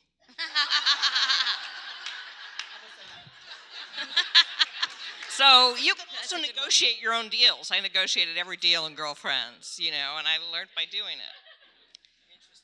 That was the only one that was. That was an offer. You're in New York City. This is the theater capital, so to speak. Is it still the theater capital? I know when I left, we've been talking a lot Hollywood about it was, but I'm just saying that get out there, join a theater group, and work. Don't just stay in school and sit down and pontificate. And I'm not saying everything is verbal diarrhea. Don't get me wrong. You learn a lot, but you have to get your ass out in the real world, and you have to work. So join a theater group and act. The more you act, the better. If you have talent, the more you act, the better you get. I also think that we've been talking a lot about making your own work, and I think one of the things that you really can do is find a director friend and get yourself on tape. In terms of because I agree, it really helps to and it will help to push someone who wants to hire you or not hire you one way or the other if they see you playing different, if they see a range in you. So it doesn't, your reel doesn't have to be work that's been like, oh, this is from this feature or that feature. Like before you ever do anything, it's nice to kind of get yourself, you know, play a number of parts. And there's so many easy ways of doing that, you know. I think one other thing I'd say about to young actors about auditioning for the theater, at least, which is the world I know, is that I think it helps to. Some of the actors I talk to who've been doing this for a long time say that they think of an audition as a little sprint. It's like going to the gym. They're going to do a little sprint this morning. They're going to spend, they're going to spend a little time with this really interesting monologue. They'll read, an interesting play. They'll give it their best shot. They won't do a whole lot of, they won't kill themselves trying to figure it out. They'll follow an impulse. They'll walk into the room. They'll do it friendly, walk out, and let it go. Because they remind themselves all the time that there are all these variables that are, cranking the gears of the director, the casting director, the artistic director behind that table. A good 65 to 85% of them don't necessarily have anything to do with the choices you made today or with what you wore today or anything. Just give it up. It's an exercise. It's going to the gym and go home, It's also really attractive. Approaching it that way, you kind of lean in to somebody who's like that, as opposed to somebody who's desperate and hungry, and then you sort of find yourself leaning back. Can I ask you a question for the theater directors? When you do a callback, do they always come back in the same clothes? Because they always do. When sometimes. Oh, because it's always like you can call someone back in like 7 times they're in the same clothes. I'm always like, you can change it. I think there's a lot of superstition in the theater and in film, and I think some of that is superstition. Always don't you? Come back in the same thing. Yeah. I'm always like, work the first time. Yeah. So this, I think we have time for like one more question. So, crowdsourcing, this whole thing, and I was kind of had my brain a little blown with this Veronica Mars, $2 million in 11 hours to make their movie. I mean, did you guys read about that? No. Okay, so I don't know if you knew the TV show Veronica Mars. A little culty, never was very big, but had a cult following, and they could never get the movie. So Rob Thomas, the guy who created it, and Kristen Bell, who's gained in prominence since then, went to Warner Brothers, owned it, and said, what can we do? And they said, well, if you raise the money, make the movie, we'll distribute it and do a video on demand. And they put a thing up on Kickstarter, and in 11 hours they raised $2 million, highest ever crowdfunded movie. Now, firstly, I mean, the movie, it's never a popular TV show in that way. So just think about, it was good, right? So, but you think about what this new platform is doing for people. I mean, Veronica Mars is a little different, but you see people using this as a way to get their movies done. So I just would love to hear your kind of comments on what you think about this whole Kickstarter world we live in, because this is basically the world we live in now. Well, my husband did Kickstarter. He did Kickstarter with his web series 40 and Leroy, Crazy in New York. And he went, I think it was 2.5 months, he raised $5,000. And it kept him going for 2 years because he writes, directs, edits, and does everything in the house. But, paid for the actors and everything. And so, I mean, Kickstarter is a great program because you can raise money for your film. Now, from what I remember, you have to raise all of it because if you raise some of it, you're not going to get any of it. Because we were panicking at the last minute. I said, I'm not giving you $1. So you have to raise it all. There's Indiegogo. There's a lot of options. They're all different, ways things go. But, I mean, this is, A, picking up your camera, and B, getting your movie made. I mean, people are using it for other things besides movies now. Do you have experience other things besides movies? I mean, I know a lot of people who have used it to fund theater projects, and I think it's amazing. I mean, I just think anything that gets more work done, and that I just think people are. I mean, would there be any drawback? It feels like it only creates more work and more opportunities. And an audience for your work. Yeah. Built in. I don't know. I just think any chance that there is to figure out a way around the system, I don't know. I think it's great. I mean, the It system feels- is breaking. It's broken. System is I broken. was just going to say it's broken. Okay. But it's just less and less and less. The new generation is coming up. Everything is changing. You know, cable is kicking networks' ass. You know, I mean, it's just a whole different world right now. So, like I said earlier, they have everything at their fingertips right now. Everything is decentralized. So you can get money, and like I tell my students, you know, if you come from, a lot of people come to New York to go to college, you know, and get that degree. But you know, sometimes if you go back to your hometown, I've had students at UCLA go back and raise $5 and $6 million, and a lot of in-kind services doing their first film in their hometown, going back home. Because everybody wants to be involved in the movie, you know, the pizza guy, this guy, the school, you know, and so you start that way. You know, there's a lot of ways you can start, but I think Kickstarter, and they have other programs now that are happening. It's just exciting, don't you think? Absolutely. Liz, did you want to add? Yeah, I just second that. I think it's like at the moment I don't see a downside. Maybe a better analyst would be able to say so. I think it's radically democratic. I think it's pretty radical, actually. Do you have a downside to the? I just think that, you know, you have to be very careful about how you spend your time when you want to make work. It's important that you get maybe an intern to take care of the whole to manage your Kickstarter campaign, because at some point you're going to have to get DVDs to everybody. You're going to have all of those levels. You're going to have to deliver on all of those promises. So start with, like, I give you a hug through the internet for $25. like you know, come to set for, like, you know, I mean, things that are easier. Don't overpromise, because you're that's a lot of revenue that you're putting out there. Right. You have to think about every piece of postage, every kind of, you know, every DVD you're generating. Just use your head when you do the campaigns. You know, they're a lot of work, and you do get a fan base. But you know, if and there are people who get 2 million, but most people are getting, you know, 5, and it's work, and they're taking 10%. So you know, I always think of Stacy and I had a discussion today about, like, you know, will we do Kickstarter for Wendy, and I'm like, no, I don't think we need, because I think also we'll do it once and then we'll exhaust our sort of, you know, you have to pick the right time to strike, and pick something that, like, and if you can generate a sort of generate a profile for the work prior. In other words, like, I'm going to do a movie, and then, you know, there's interviews with the actors, or, I mean, you're going to do that little video anyway for it.